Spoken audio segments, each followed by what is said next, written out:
할렐루야, 하나님께 영광 돌립니다. 로마서 오늘 본문으로 또 갑니다. 기도합니다.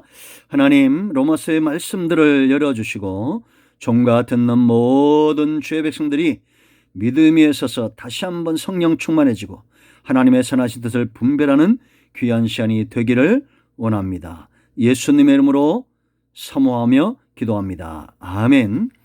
이방인들의 죄가 뭐라 했습니까? 진리를 막았다는 겁니다. 그러므로 하나님의 진노가 왔다는 거예요. 진리를 막을 만큼 이들의 마음이 둔하여진 원인이 있다고 그랬습니다. 허망한 마음, 둔하여진 마음, 미련한 마음. 21절에 왜 이렇게 미련한 마음에 대해서 진리를 분별하지 못할까요? 그 첫째는 18절의 불의였습니다. 의를 택하지 않고 소돔과 고모라 성을 택했던 것처럼 그렇게 불의를 택하는 삶이 사람들의 마음을 둔하게 한다라는 겁니다. 자, 두 번째 이유가 있습니다. 여러분, 이 성경은 우리가 잘 여러분들이 분별해야 되는데 단지 교육이 아닙니다. 진도보다도 더 중요한 것들이 있습니다. 성령의 나타남과 그 능력과 깨닫게 하는 은혜가 있어야 됩니다. 그것을 사모하시면 됩니다. 진도가 더디더라도 이해하시고 은혜 받기를 먼저 원하시면 됩니다. 하나님의 성령이 우리 가운데 역사하고 있습니다. 아멘.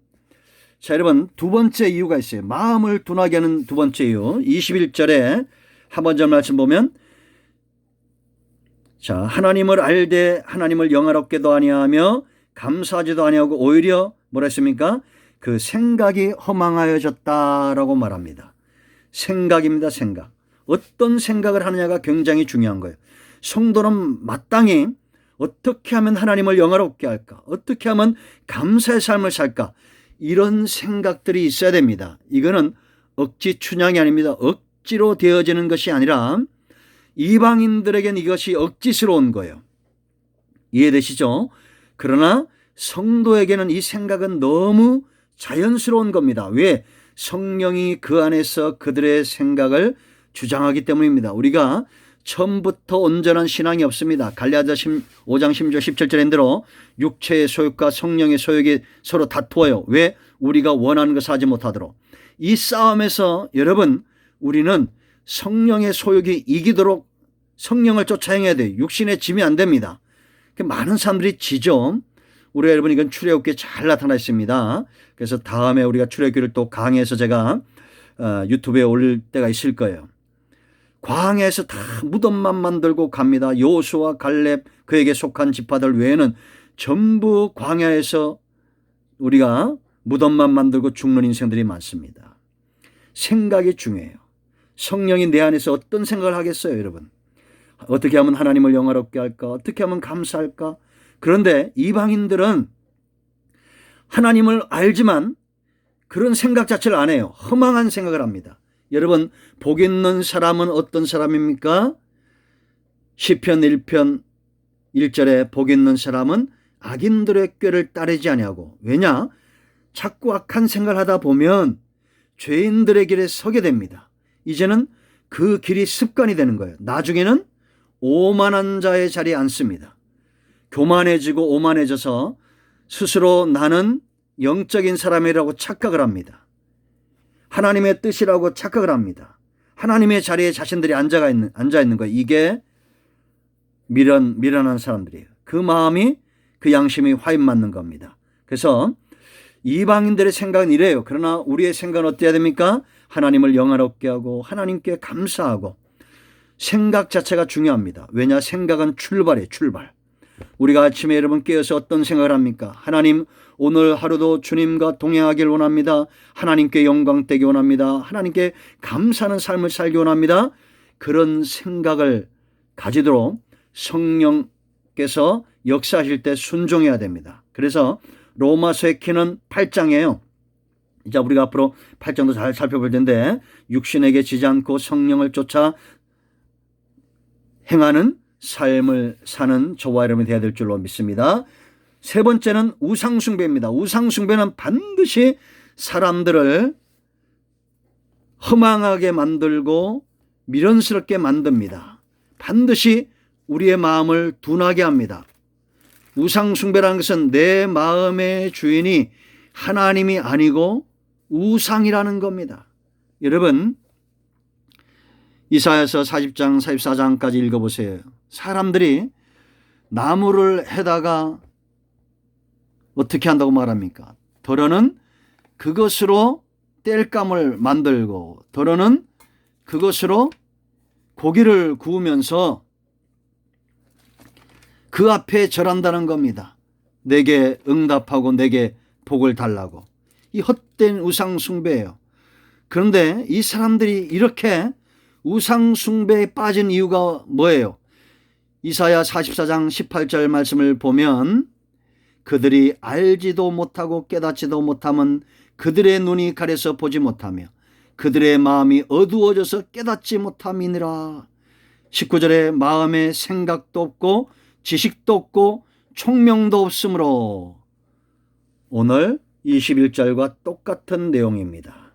자, 그래서 여러분 22절 말씀 보세요.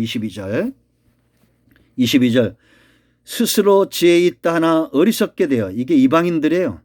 우상 숭배에 빠졌지만 그들은 스스로 지혜 있는 척하지만 어리석은 자들입니다. 썩어지지 아니하는 하나님의 영광을 뭐라 했습니까? 썩어질 사람과 새와 짐승과 기어다니는 동물의 모양의 우상으로 바꾸었느니라 라고 말합니다.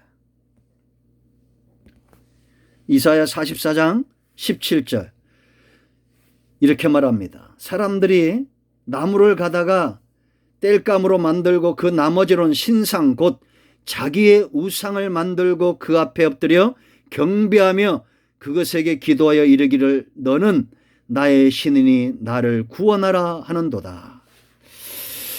여러분, 돌덩어리에 나무에 비는 사람들이 이런 말씀이 성경에 있다는 걸 알까요?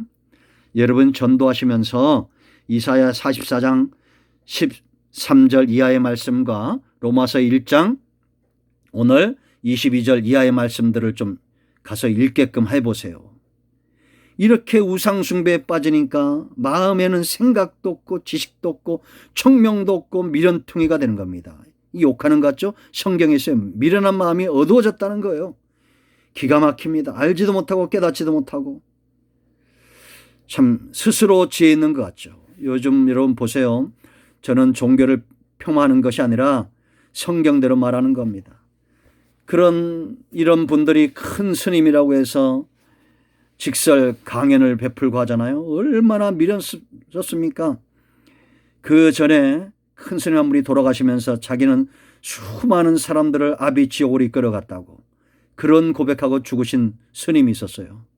참 예수 믿어야 되는데 지금도 이런 분들이 법설을 베풀고 한다면서 성경대로 제가 말씀을 드리는 겁니다. 사람이 만든 거 아닙니까? 새의 형상, 사람의 형상, 기어다니는 동물의 우상을 만들고 그 앞에 엎드려 복을 달라고 한다는 겁니다.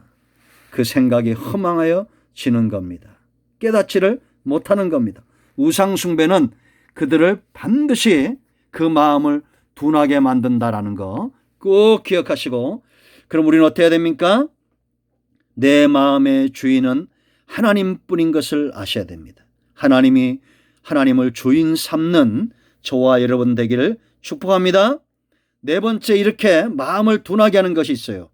그건 바로 탐욕입니다. 24절 26절이에요. 자, 24절 말씀 보세요.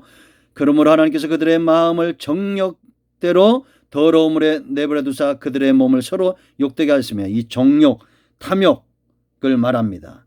26절 말씀, 이 때문에 하나님께서 그들을 부끄러운 욕심에 내버려 두셨으니 곧 그들의 여자들도 순리대로 쓸 것을 바꾸어 영리로 쓰며.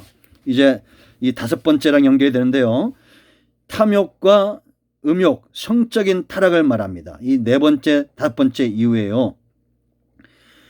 여러분, 사람들 속에 욕심이 있죠. 이거는 다시 성적인 욕심뿐만 아니라 식탐, 명예욕, 권력욕, 이 전부 욕심은 절대 돈에 대한 부하려고 하는 마음. 여러분들이 남의 디모데 6장을 읽어보세요. 여러분, 10절 말씀 보면 부하려 하는 욕심들이 일만하게 뿌리가 된다는 겁니다. 돈에 대한 욕심, 권력에 대한 욕심, 사울왕 보세요 여러분. 권력욕, 명예욕에 빠져서 결국은 나중에 자살을 합니다. 이게 참 무섭습니다. 그래서 우리가 이런 성적인 타락들은 내일 한 번 더 다루겠습니다. 오늘은 우리가 이런 사단은 하와를 꾀할 때 어떻게 합니까? 욕심에 눈을 뜨게 합니다. 선악과를 바라보는 순간 하나님을 잊어버리게 만듭니다.